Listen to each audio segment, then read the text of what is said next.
مور جتنا اب خوبصورت ہے، اس سے کئی زیادہ جنت میں خوبصورت تھا۔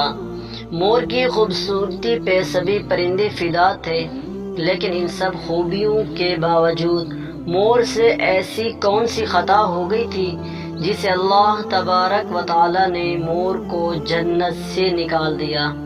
اللہ تبارک و تعالی نے جب حضرت آدم علیہ السلام اور اماں حوا کو پیدا فرمایا، اس کے بعد ان کو جنت میں بھیج دیا۔ وہ دونوں جنت میں بہت ہی پرسکون رہتے تھے، بہت ہی لذیذہ میوے پھل کھایا کرتے تھے، لیکن ایک اناج جس کو کھانے سے اللہ پاک نے انہیں منع فرمایا، اور وہ اناج گندم تھا۔ چونکہ شیطان حضرت آدم علیہ السلام کی وجہ سے ہی جنت سے نکالا جا چکا تھا، اسی وجہ سے شیطان کی حضرت آدم علیہ السلام سے دشمنی ہو گئی تھی۔ شیطان یہ چاہتا تھا کہ وہ کسی بھی طرح حضرت آدم علیہ السلام کو جنت سے نکال دے اور ساتھ میں اماں حوا کو بھی جنت سے نکال دے۔ جب شیطان کو یہ خبر ہوئی کہ حضرت آدم علیہ السلام کو تمام میوے کھانے کی اجازت ہے لیکن گندم کھانے کی اجازت نہیں ہے، تو شیطان انتقام کی آگ دل میں لیے جنت کے دروازے کے پاس بیٹھ گیا اور 300 سال تک وہاں بیٹھا رہا کہ کوئی جنت کے دروازے سے باہر آئے اور شیطان اس سے بات کر سکے۔ ایک دن اچانک سے مور جنت سے باہر آ گیا۔ شیطان اس کو دیکھتے ہی بہت خوش ہو گیا۔ شیطان نے پوچھا، اے خوبصورت پرندے، تم کون ہو؟ مور بولا، میں مور ہوں، اب تم اپنا تعارف کراؤ۔ شیطان نے جواب دیا، میں عالم قربیہ کا ایک فرشتہ ہوں، میں اللہ پاک کی عبادت سے ایک پل بھی غافل نہیں ہوں۔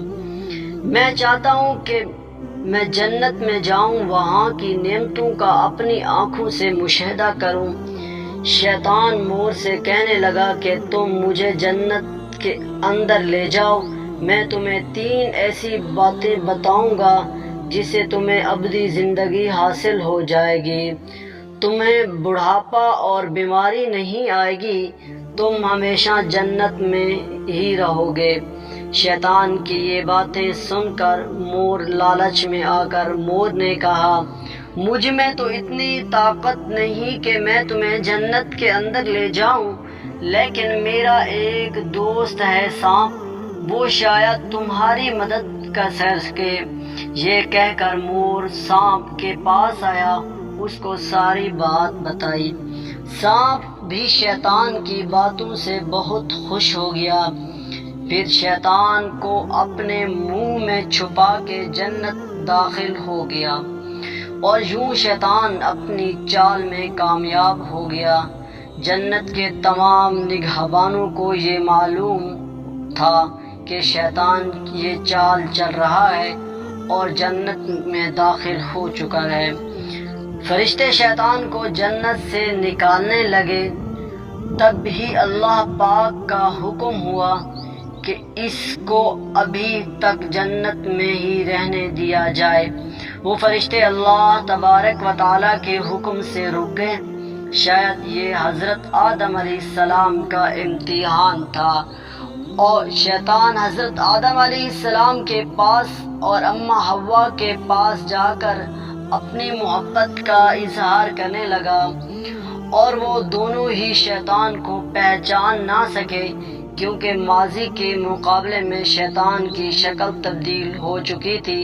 شیطان کہنے لگا کہ میں چاہتا ہوں کہ آپ دونوں ہمیشہ جنت میں اسی طرح زندگی گزاریں، ہمیشہ خوش رہیں۔ حضرت آدم علیہ السلام اس کی بات بہت غور سے سننے لگے۔ شیطان نے کہا، اگر آپ میری بات مان جائیں تو آپ کو جنت کی اور بھی تمام سہولتیں ملیں گی۔ حضرت آدم علیہ السلام شیطان کے بہکاوے میں آ کر کہنے لگے، یہ کس طرح ممکن ہے؟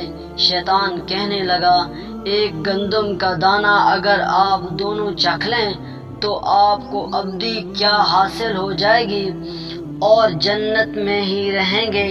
یہ بات سن کر حضرت آدم علیہ السلام کے دل میں رجحان پیدا ہوا، لیکن ان کے دل میں اللہ پاک کی نافرمانی کا خوف غالب آ گیا، جبکہ اماں حوا شیطان کی باتوں میں آ گئی، جس پر اماں حوا نے حضرت آدم علیہ السلام کو راضی کر لیا۔ پھر اس کے بعد ان دونوں نے اس گندم کے دانے کو چکھ لیا۔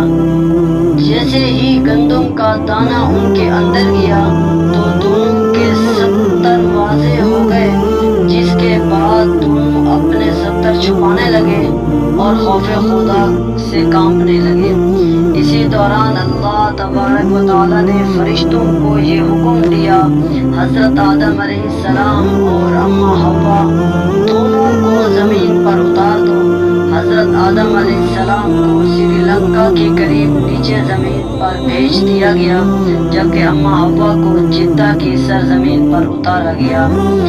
جن خوبصورت پیروں سے چل کر مور شیطان کو جنت کے اندر لے کر آیا تھا، وہی خوبصورت پاؤں اللہ پاک نے مور سے لے لیے۔ سانپ جو اپنے منہ میں شیطان کو چھپا کر لایا تھا، اس کے منہ کی خوبصورت خوشبو کو چھین کر